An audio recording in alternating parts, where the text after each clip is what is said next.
Saudara-saudariku yang dikasihi Tuhan, selamat bertemu dalam Insani, Inspirasi Sabda Allah hari ini, Selasa 26 Mei 2020, bersama Pastor Marcel Lolotandung. Hari ini, tanggal 26 Mei, gereja memperingati Santo Filipus Neri, seorang imam yang sangat rendah hati dan penuh dengan keceriaan.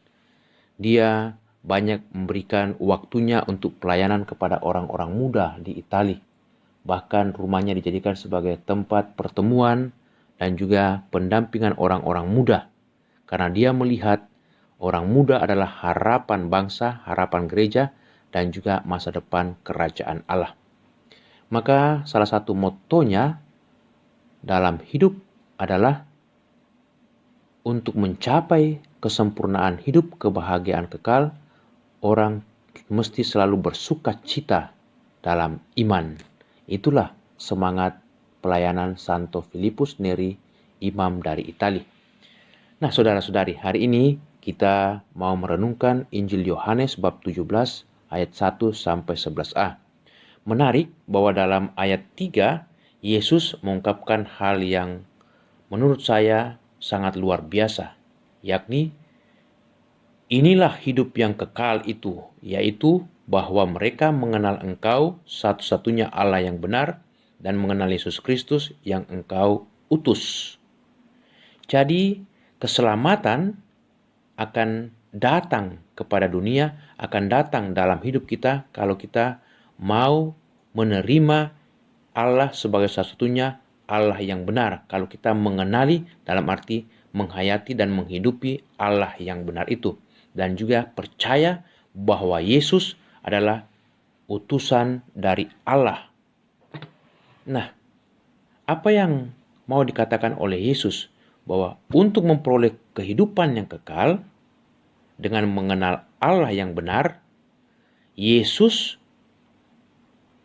melaksanakan tugas misinya dengan sebaik-baiknya, bahkan sampai rela mempersembahkan hidupnya, nyawanya dalam derita, dalam salib, dalam pengorbanannya.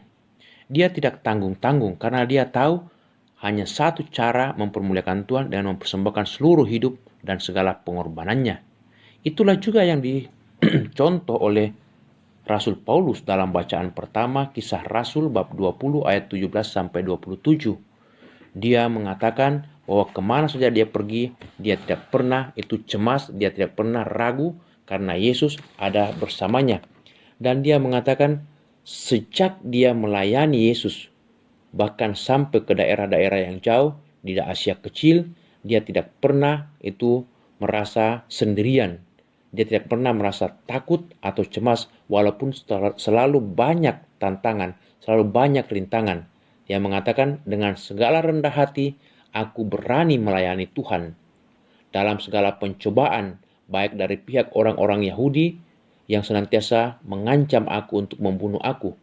Setiap hari aku banyak mencucurkan air mata, banyak mengalami cobaan-cobaan, seringkali mengalami penjara, dan sengsara selalu menunggu aku. Tetapi aku tidak menghiraukan semuanya itu. Aku tidak menghiraukan nyawaku sedikit pun, asal saja aku boleh mencapai garis akhir, yakni menyelesaikan pelayananku dan tugasku dalam Tuhan Yesus dengan sebaik-baiknya, dengan memberikan seluruh hidupku. Jadi persis semangat Paulus ini persis sama dengan apa yang dilakukan oleh Sang Guru Yesus Kristus. Dia memberikan hidupnya demi pencapaian finalisasi atau penyelesaian tugas misinya. Itulah cara mempermuliakan Tuhan. Nah, saudara-saudari, maukah kita juga seperti Paulus, seperti Santo Filipus Nerius, atau juga seperti Sang Guru kita, Yesus, utusan Bapa, penyelamat kita? Apakah kita berani percaya kepadanya, satu-satunya Allah Bapa yang benar, dan mau setia mengikuti Yesus dengan segala macam keteladanan, rendah hati, penyerahan diri, kemurahan hati, pengampunan, belas kasihan? Kalau kita berani menghidupi semua teladan Yesus seperti yang dilakukan oleh Rasul Paulus dan juga Santo Filipus Neri, kita pasti akan peroleh sukacita kesempurnaan abadi baik di bumi maupun juga di surga kelak. Amin. Semoga saudaraku sekalian diberkati Allah yang Maha Kuasa dalam nama Bapa, Putra, dan Roh Kudus. Amin.